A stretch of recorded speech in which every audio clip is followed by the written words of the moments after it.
जब इमरजेंसी के खिलाफ खड़े हुए बॉलीवुड सितारे कोई महीनों जेल में रहा कैद तो किसी को किया गया बैन। 25 जून 1975 को प्रधानमंत्री इंदिरा गांधी द्वारा लगाई गई इमरजेंसी को 48 साल हो गए हैं। सियासत को बरकरार रखने के लिए इंदिरा गांधी ने जो कदम उठाया उसका विरोध न केवल आम जनता या राजनेता ने किया बल्कि बॉलीवुड सितारों ने भी उनका पूरा विरोध किया और आवाज़ उठाई। इसकी वजह से सरकार ने उनके लिए मुश्किलें पैदा की। 25 जून 1975 वह दिन था जिसने पूरे भारत में हलचल पैदा कर दी थी। इसे भारतीय इतिहास में काले अध्याय की तरह देखा जाता है जिसे शायद ही भुलाया जा सकता है। प्रधानमंत्री इंदिरा गांधी ने पूरे देश में इमरजेंसी लागू कर आम आदमी के अधिकारों को छीन लिया था ताकि वह कुर्सी पर अपनी हुकूमत बरकरार रखें। हिंदी सिनेमा के दिग्गज गायकों और अभिनेताओं में से एक किशोर कुमार उन चुनिंदा सितारों की लिस्ट में शुमार हैं जिन्होंने इमरजेंसी का विरोध किया था। इमरजेंसी से नाराज किशोर कुमार ने पहले मुंबई में युवा कांग्रेस की रैली में परफॉर्म करने वाले इनविटेशन को अस्वीकार कर दिया था। इसके बाद उन्होंने संजय गांधी के 20 सूत्रीय आर्थिक कार्यक्रम को बढ़ावा देने वाले विज्ञापन बनाने और उसमें भाग लेने का प्रस्ताव भी ठुकरा दिया था। इस बात से प्रधानमंत्री इंदिरा गांधी और सूचना और प्रसारण मंत्री वी.सी. शुक्ला काफ़ी गुस्सा हुए थे और उन्होंने अनौपचारिक तरीके से किशोर कुमार के गानों को ऑल इंडिया रेडियो और दूरदर्शन पर लगभग 6 महीने के लिए ब्लैकलिस्ट कर दिया था।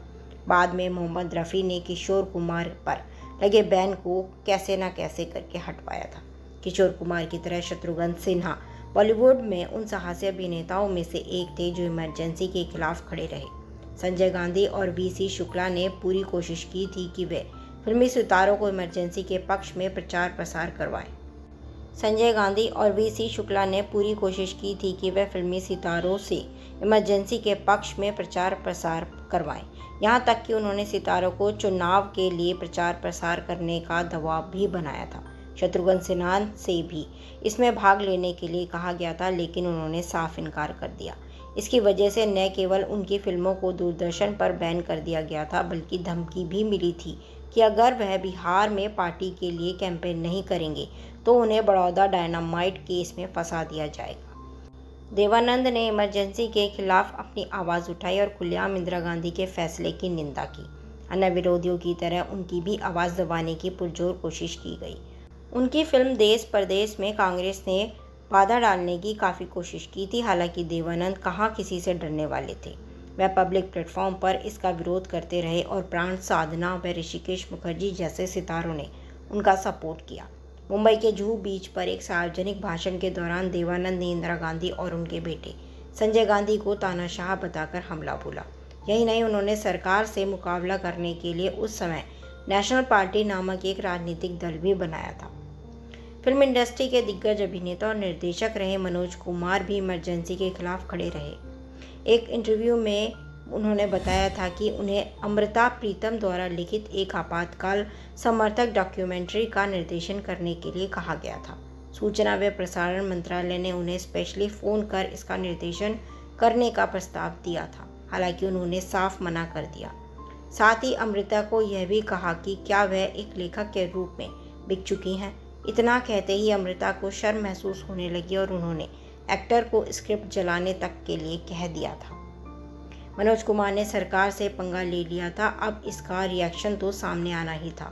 धीरे धीरे मनोज कुमार की फिल्मों को दूरदर्शन से बैन करना शुरू कर दिया गया। हालांकि मनोज कुमार ने इसे बर्दाश्त नहीं किया और कोर्ट का दरवाज़ा खटखटाया और केस जीत गए। मनोज ऐसे पहले निर्माता निर्देशक थे जिन्होंने इमरजेंसी के खिलाफ मुकदमा लड़ा और जीता भी। बॉलीवुड के दिलेर सितारों में एक नाम national award winning actress Snehlata Reddy का भी है, जिन्होंने इमरजेंसी का विरोध तो किया, साथ ही कई आंदोलनों में भी शामिल रहीं, जिसकी वजह से एक्ट्रेस को गिरफ्तार कर लिया गया था और उनके खिलाफ मनगढ़ंत आरोपों पर कठोर आंतरिक सुरक्षा रखरखाव अधिनियम के तहत मामला दर्ज किया गया था। स्नेहलता को बिना किसी मुकदमे के 8 महीने तक बेंगलोर सेंट्रल जेल में बंद रखा गया।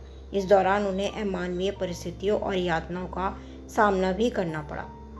आखिर में उन्हें ऐसी बीमारी हो गई जिसने उनकी जान ले ली। जेल से रिहा होने के ठीक 5 दिन बाद उनका निधन हो गया था।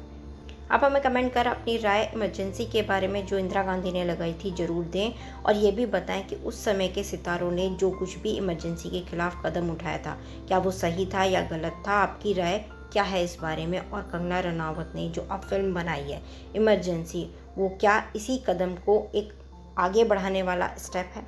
कमेंट कर बताएं जरूर। हमारे चैनल को लाइक कीजिए, शेयर कीजिए, सब्सक्राइब कीजिए। Thanks for watching.